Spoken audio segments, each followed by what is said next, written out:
warahmatullahi wabarakatuh. Kami dari kelompok 9 yang beranggotakan 1 Mageti Novitasari NIM 203200192 dan saya Muhammad Mundir NIM 203200205. Di sini kami akan mempresentasikan mengenai pendekatan fenomenologis dalam studi Islam. Nah, apa yang akan kita bahas dalam kajian ini? Pada kajian ini kita akan membahas mengenai 1. Definisi pendekatan fenomenologis, dan yang kedua, bentuk-bentuk fenomenologis agama, dan yang ketiga, pendekatan fenomenologis dalam studi Islam, dan yang keempat, kelebihan dan kekurangan fenomenologis agama. Definisi pendekatan fenomenologi. Secara bahasa, kata fenomenologi diadopsi dari bahasa Yunani, yakni dari kata painein, yang memiliki makna memperlihatkan. Dalam bahasa sederhana, fenomenologi berarti kembali pada sesuatu itu sendiri. Sedangkan secara istilah, fenomenologi adalah ilmu mengenai fenomena yang dibedakan dari sesuatu yang sudah menjadi atau disiplin ilmu yang menjelaskan dan mengklasifikasikan fenomena juga berbentuk kajian tentang fenomena.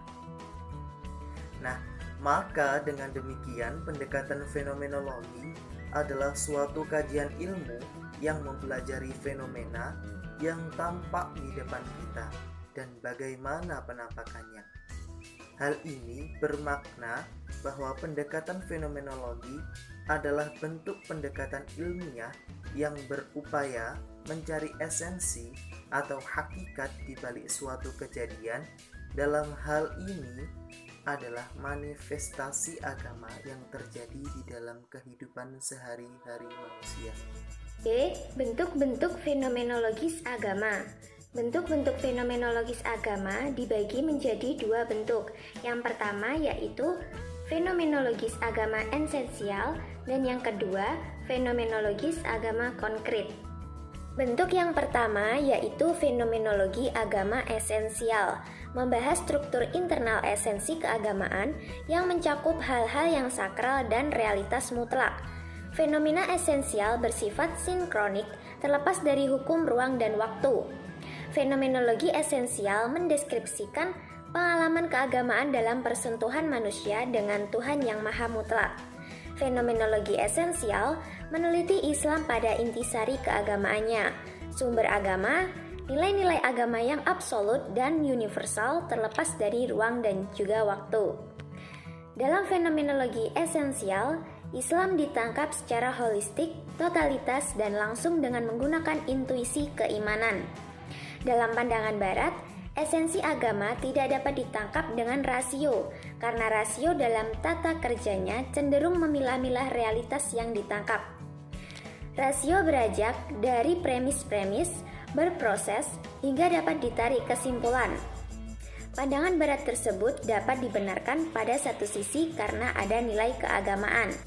Bentuk yang kedua yaitu fenomena agama konkret, mengkaji data-data keagamaan sebagai ekspresi keberagaman yang terwujud dalam sejarah, sosial, ekonomi, budaya, dan lain sebagainya.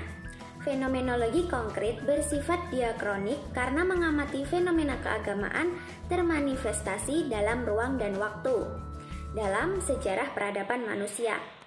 Dalam fenomenologi konkret, Islam dipandang dalam wujud yang realitas sosial, budaya, ekonomi, politik, dan sebagainya. Manifestasi dalam Islam konkret ini dilakukan dalam studi empiris induktif. Faktanya diambil dari dunia empirik dan data historis.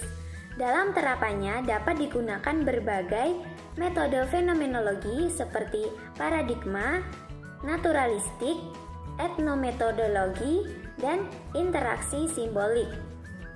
Kajian Islam konkret dapat dilihat dalam kajian sejarah peradaban Islam dan pemikiran Islam yang membentuk aliran-aliran dan fikah-fikah. Pembahasan yang ketiga yakni pendekatan fenomenologis dalam studi Islam. Pendekatan fenomenologis dalam studi Islam aktualisasinya dapat dipakai untuk meneliti fenomena ritual-ritual agama seperti sholat, zakat, puasa, dan haji dalam realitas sosial. Akar dari pendekatan ini bertumpu pada berbagai problematika dalam ruang lingkup agama yang terjadi di masyarakat, di mana hal tersebut tentu membawa acuan-acuan rancu yang memicu desintegrasi pribadi maupun kelompok. Dalam studi Islam ada dua aspek yang menjadi ciri atau tanda pendekatan fenomenologis, yaitu satu, aspek yang menyatakan bahwa fenomenologis adalah metode untuk memahami agama lain yang mencakup upaya pakar mengabaikan atau bersikap netral terhadap preferensi dan keyakinannya sendiri sebagai persiapan untuk mencoba merekonstruksi pengalaman penganut ajaran lain. Dan yang kedua, aspek yang menyusun skema taksonomi untuk mengklarifikasikan gejala yang nampak antara batas komunitas agama dengan kebudayaan. D. Kelebihan dan kekurangan fenomenologis agama. Fenomenologi agama merupakan sebuah gerakan pengembangan dalam pemikiran dan penelitian di mana peneliti mencoba memahami manusia dan mengklasifikasikan fenomena secara spesifik, termasuk fenomena keagamaan. Fenomenologi agama memiliki kelebihan dan juga kekurangan. Berikut kelebihan dari fenomenologi agama, diantaranya yaitu 1. Fenomenologi agama berorientasi pada faktual deskriptif, di mana tidak konkret pada penilaian evaluatif, akan tetapi mendeskripsikan secara tepat dan akurat suatu fenomena keagamaan seperti ritual, simbol, ibadah, teologi, personal yang dianggap suci, seni, dan sebagainya. 2. Tidak berusaha menjelaskan fenomena yang dideskripsikan, terlebih membakukan hukum-hukum universal untuk memprediksikan persoalan-persoalan keagamaan di masa depan, akan tetapi untuk mencari pemahaman yang memadai terhadap setiap persoalan keagamaan. 3. Perbandingan dalam pengertian terbatas di mana mengkomparasikan berbagai tradisi keagamaan, namun fenomenologi tidak berusaha menyamakan atau mengunggulkan salah satu tradisi keagamaan tertentu.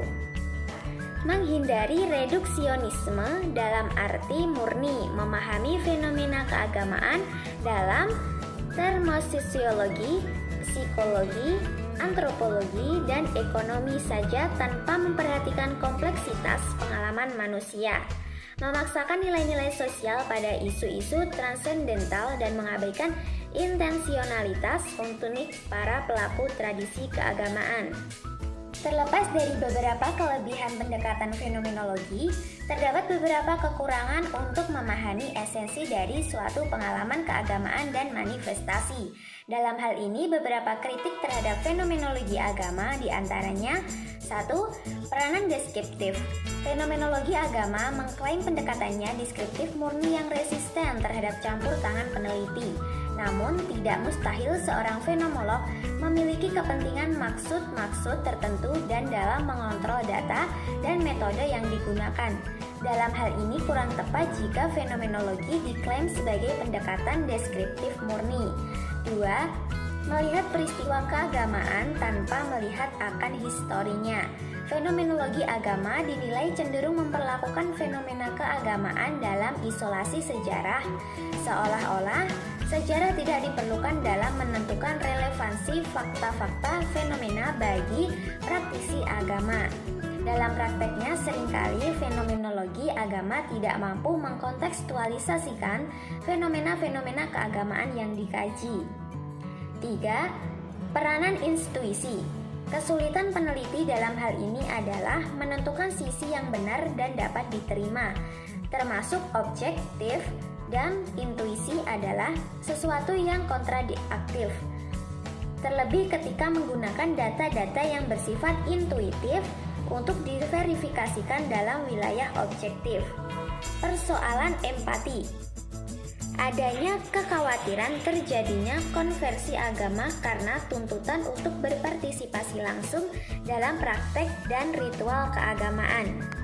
Sekian presentasi dari kelompok kami. Terima kasih kepada teman-teman sudah meluangkan waktu untuk menyaksikan video presentasi dari kelompok kami. Dan apabila ada kesalahan dalam kita menjelaskan, baik itu pengucapan kata maupun kalimat dan juga materi kita yang kurang tepat, mohon dimaafkan yang sebesar-besarnya. Wassalamualaikum warahmatullahi wabarakatuh.